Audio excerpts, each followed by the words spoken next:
What is up, everybody? I'm NoLucksGiven and happy Gwensday. Today, we are going to take a look at a Gwen game that is truly transformational, and it is going to utilize a pretty cool trick on Gwen that you may have seen before, but never this well. And trust me, you are not going to want to miss the end of this one. Things get pretty crazy, and speaking of transformation, we're going to log onto a Polywoggle in this shop, plus a Shrink Spell and two other good units that we'll like to pick up. So, pretty strong start here. Wizard's Familiar, also obviously a pretty good unit to Knighthood, but we've already seen that, and we're going to start off with a 3/3 Wizard's Familiar. That's good enough, and we're making good use of our other spells. So we'll get to hang on to our Knighthood and do some cool things with Knighthood plus Polywoggle in this game, and I do generally think that Knighthood plus Polywoggle can be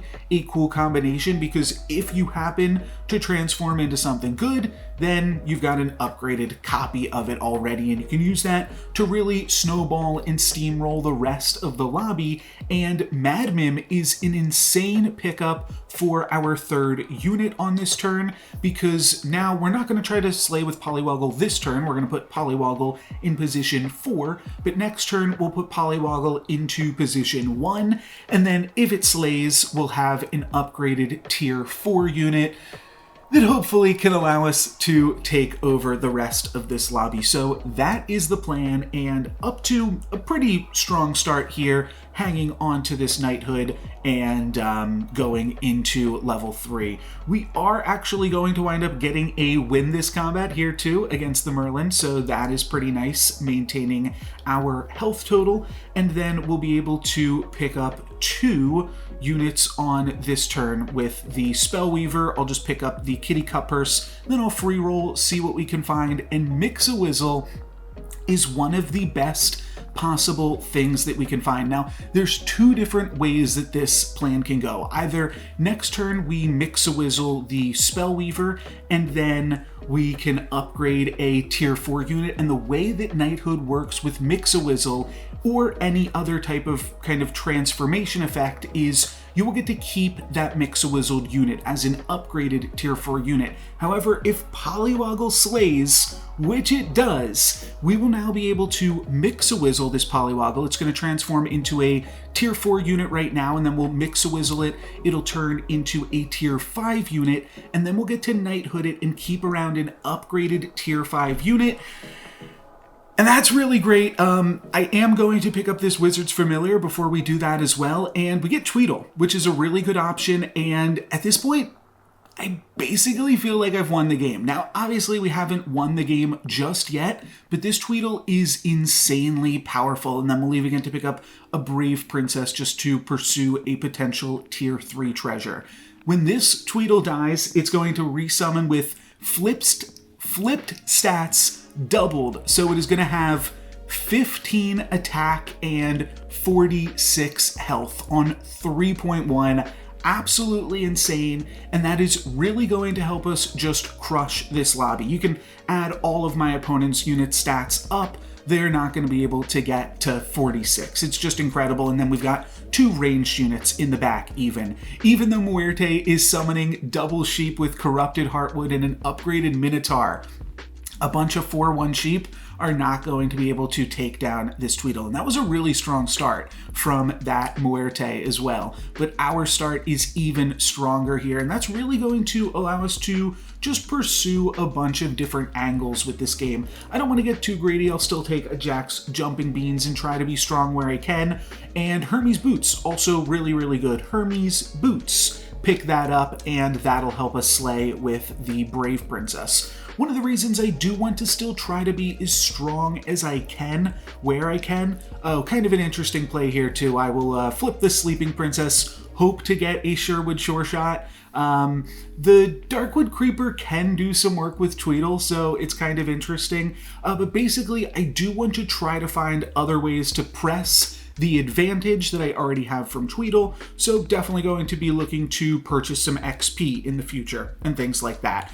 Interestingly, the Tweedle does get a bonus attack from surviving some damage. 6 health was actually enough, and it doesn't even die on this combat. Every 1 additional attack that the Tweedle gets will also translate into 2 health when it transforms. So kind of like Burning Tree, the stats are multiplicative on the Tweedle. I'll pick up another Spellweaver. Should probably have gone for the spinning gold there, but I'm really looking for XP right now. I think that is the best way to pursue my lead, and now I'm realizing, okay, I'm not going to be able to get XP this turn, so I'm just going to go ahead and pick up a Medusa. Maybe we can do something nice with that, and then I'll throw the Cindy back in just because a Spellweaver, a 2-3 Spellweaver in like the 3rd or 4th position probably isn't super great for us anyways, but hopefully we can just be strong enough, not have to purchase too many more things, can really focus on finding XP, and I'm also potentially looking, okay, like can we find Hat Ball, because that's one of the most powerful strategies in the game. This game does take place on the previous patch, games on the new patch. Well, I'll do a patch review tomorrow, and then I'll start with content on the newest patch for y'all.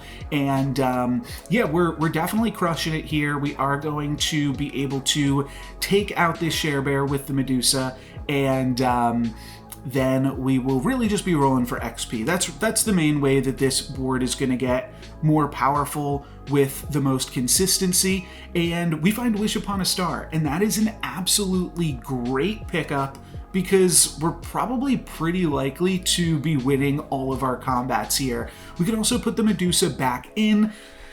That'll give us just a little bit more stats. I did purchase the monster book to potentially try to scale my mages.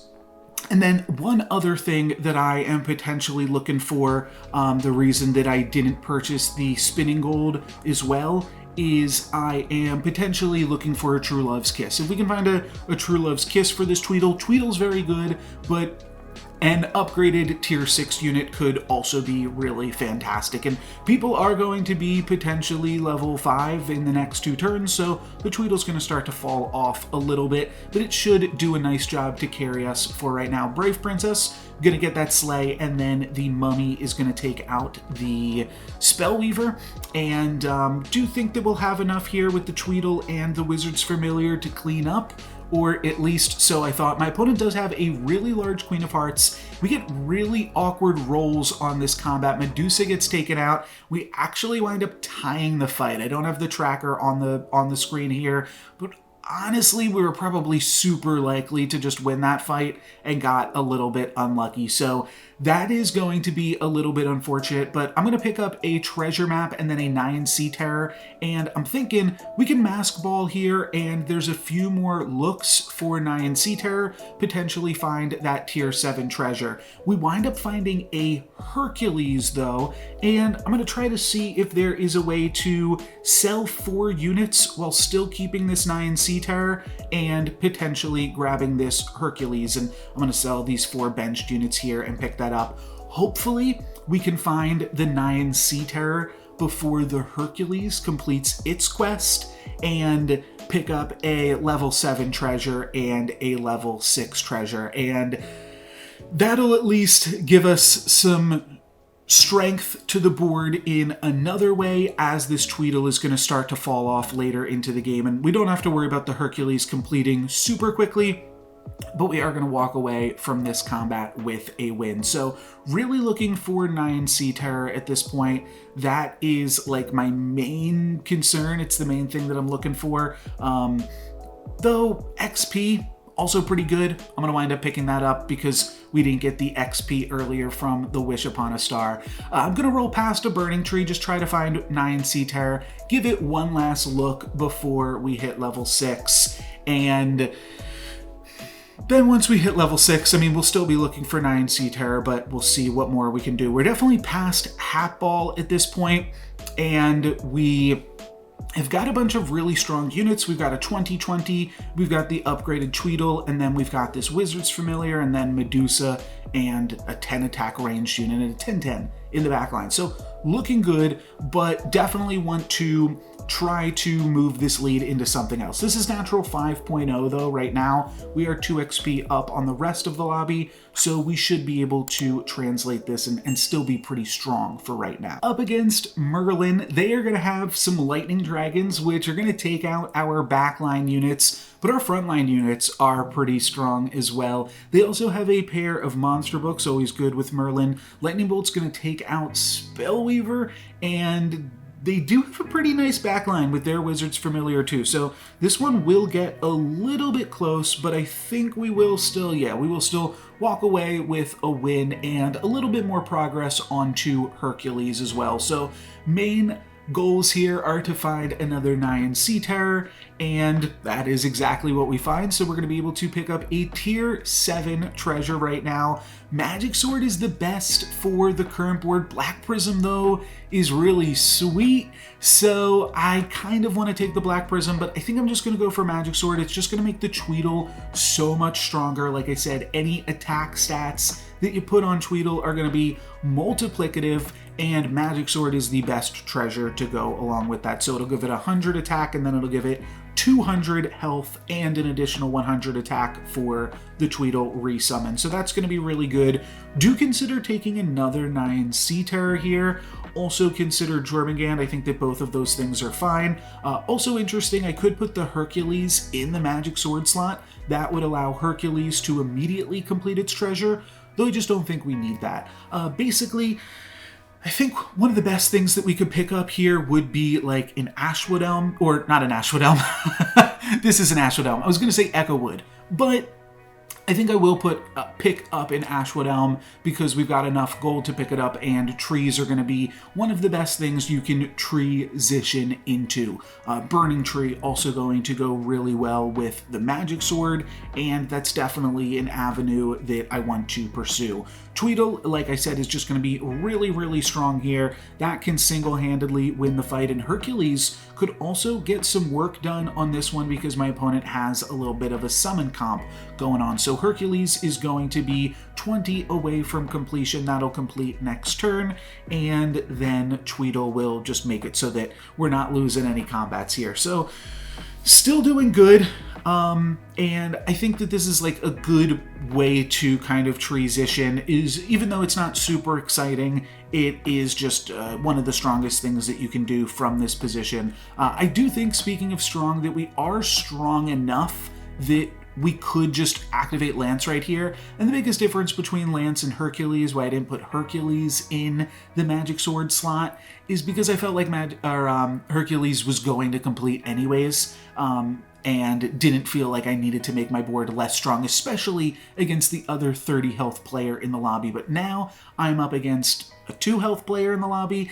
Doesn't mean you should underestimate them, but I'm going to take some time off here. I've got 30 health at least, so I can kind of use that as a cushion. And even if I lose, if I get a tier 5 treasure in the process, that could be pretty good for us. And there are some good tier 5 treasures as we are still looking to build up our board and build up our comp. We'll also be getting the tier 6 treasure from Hercules this turn, hopefully. We are going to get the tier 5 treasure first. That's just how that works. And then we will grab the tier 6 treasure because Lancelot completed in the combat faster than Hercules did. So that is how that one works. Oh, am I still here? Am I still live? Okay, great. Let me just make sure that doesn't happen again. Great. And yeah, Medusa continuing to do some work. My opponent doesn't have too much else going on, but we could still lose this one, especially if they summon a bunch of animals and we have to deal with those animals as Vulture. Luckily, Medusa is going to take care of that. I'm probably replacing both of my top 2 treasures this turn with a tier 5 and a tier 6, and we'll see what direction we can go in from there. I really like Mimic Boots, or Mimic Chest, with the Magic Sword and the tier 6 that we're about to grab, but I also kind of like Hand of Midas, and the reason for that is that will clear out a treasure slot. So if we find another treasure soon, then we'll be able to make use of that. And I'm going to use Hand of Midas on the Burning Tree. That is, again, going to be multiplicative and allow us to throw a bunch of stats on there. So now we're really looking for Echowood. Knighthood would have been cool, but we already Knighthooded this game. I don't think that we need that one. So really just rolling for Echowood here on this one. And do consider the Heartwood Elder. Probably should have cast that Candy Rain as well, but not a huge deal. And then think I'm just going to wind up rolling down on this one and not making anything too crazy happen by the end of it. True Love's Kiss, actually kind of cool. We've got the Nyan Sea Terror, and then we also have the Tweedle and the Lancelot. All of those are great True Love's Kiss targets. So locking onto this True Love's Kiss is pretty strong. It'll give us an upgraded tier 6 unit, and we're also going to be getting a tier 7 treasure next turn. So that could be really sweet for us. This opponent has a bunch of pumpkins, so they are looking to scam, but they're going to need some strong scams. We've also got a Medusa, so that is going to be able to crack back with some scams. Unfortunately, Medusa finds a statue, so a little bit annoying. That statue will prevent one evil unit from spawning though, so not too bad. And they did not get any scams off their first pumpkin, so that is pretty good. They've still got to get through this tree, and they didn't find any scams off the second one. I'm sorry, they did find a scam off the first one, the rotten apple wood, but it's a rotten apple in the back, so it's not going to be super useful and shouldn't be too big of a deal. And it's actually going to not even kill anything because one of our backline units just attacks into it. Pandora's box is opening up now, and we are going to get to take a look. And it is the Black Prism. Well, I said that would be a sweet one. We've got all of these upgraded tier 5 units. Let's go ahead and cast a True Love's Kiss. And you can see a little bit why I said this game was going to be transformational. We're going to be doing some fun stuff still. Now I'll throw Doom Breath in the Magic Sword slot. Definitely getting to see some interesting uses for Magic Sword in this game, now making use of Doom Breath. We actually do get to make some use of Echowood here. We will summon the Time Flies throughout the combat. That'll get pumped up by the Bear Stain, and that will pump Echowood. So that's kind of the plan for now, and we'll see what else we can put together. Was hoping for Storm Kings, obviously, when you get the Black Prism. Evil Twin, kind of cool here, but there's nothing super great on this board. Then I find a Burning Tree, and I'm like, well, you know what? That would be pretty good on the board.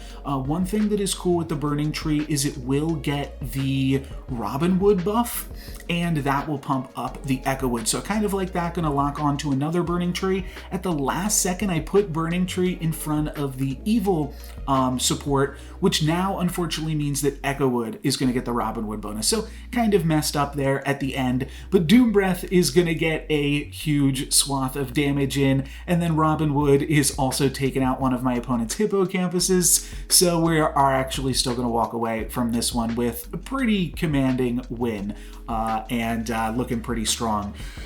It would be nice if we can get this pumpkin to crack and hit my opponent for a little bit more damage, but I don't think that my opponent is strong enough to crack the pumpkin, unfortunately. So we hit them for 15, down to 3, and we've still got a few more games to play. I do kind of like the idea of this Burning Tree, but I think we can potentially do better with the Black Prism. Like, we also... Oh, okay, I do wind up picking it up. We really need to find an Ashwood Elm, though, now. And gonna move over the Burning Tree so that way the Robin Wood does hit on that one. We are up against the Ghost this turn, and we do find Ashwood Elm, but we also find Shard of the Ice Queen. So, get a little bit lucky. But this also gives us the license to get a little bit silly, because now we could Shard of the Ice Queen our entire board. Before I do that, I am going to go ahead and sell the Spellweaver, pick up the Ashwood Elm. That's just one more unit to transform, and now everything is going to turn evil, so we are basically just looking for pumpkins. Or we could potentially find, like, Burning Trees and Ashwood Elms still here too, but pumpkins are going to be the main way that we make this board super strong after this animation is done playing through. We do get some pumpkins, so that's really good. We're just up against the Ghost, though, so nothing too crazy to consider. And then we've got a bunch of trees. We've got a frontline Gumblegore. I'll replace that with a pig. And there we go. A pretty silly way to just keep changing our board, but I do think just having a bunch of pumpkins could be pretty strong. It is a little bit random, and maybe our other board was a little bit more consistent, especially since we had the trees combo ready to go there, but I do think that this will be pretty fun as well. So we are going to wind up getting some sleighs, and this is just against the ghost, so not a huge deal here, all things considered. They do have Ninth Book of Merlin, which makes them a little bit tricky, but we'll hit them for a bunch of damage here in the end regardless. And now we are probably in the finals. One of these two players is going to take the other one out, and well, let's pick up 9 Sea Terror, and then let's Mixawizzle our whole board. Let's see what happens. We get to take a Mimic chest here, so that is going to double the Magic Sword and double the Black Prism. So everything that we don't cast this on is going to get Mixawizzled twice, and we're going to have a totally new board and a totally new puzzle to figure out. We did have a Storm King for a second, an unupgraded Storm King, but unfortunately none of those stuck around. We could Stone Skin everything twice. That is not a horrible plan, but I think we can do better. Interestingly, we also have this dwarf combination here. We will probably do something with that and then just like throw in this Baba Yaga or something. We could throw in 2 upgraded Lordies, and then we've got an Angry. It could definitely be strong, though we aren't going to wind up keeping this board past this turn, so I am just going to wind up rolling, and then we roll into another Shard of the Ice Queen. So I'm going to shard my whole board again. We'll see what happens, and this is really funny. I wind up trying to move some things around. We get a Gumblegore upgrade, which is nice too. That'll give us a Singing Sword plus Mimic Chest, but this is the craziest part of this game. We stay on this screen for 22 seconds. I think I timed it out and it was 22 seconds, which is definitely a new record, while all of these Shard of the Ice Queen animations just play out. I have no clue if my opponent is also watching this too, but that is just absolutely crazy, and I've never seen anything like that. I thought that was a whole bunch of fun. We've got Pumpkin in slot 1, which isn't going to be great until it summons a Burning Tree in the Mimic Chest, Singing Sword, Magic Sword slot. So that is going to be a 600 attack Burning Tree with twice as much health, and really strong. It is going to get Medusa'd, but I don't think we're going to have too much trouble taking down the Merlin and winning the game. And that's why I said this game was truly transformative or transformational, whatever I said, whatever I'll wind up going with there. We just cast so many transform effects after we find that Black Prism, and really just made something absolutely crazy here with that one. Toss the Black Prism on the final turn, so we won't get it in the final screenshot, but this is a really silly final screenshot nonetheless, with all of these Doom Breaths in the front line, ready to just wreak havoc. Obviously, I would have rearranged my board a little bit had I been given some more time, put the pumpkin in the back, and then there's probably no way that we wind up losing this one, but we were still pretty strong regardless there. That is going to be it for me today. Thank you guys very much for watching. If you enjoyed, feel free to leave a like and share this video. And also I'll mention that I have a Discord now. You can find a link for that in the video description, where I'm trying to organize games of more like silly game modes and also get some additional feedback on the content. So if you want to be a part of the content that you see on the channel, feel free to check that out. But that is going to be it for me today. Thank you guys very much for watching. I'm NoLucksGiven. Peace.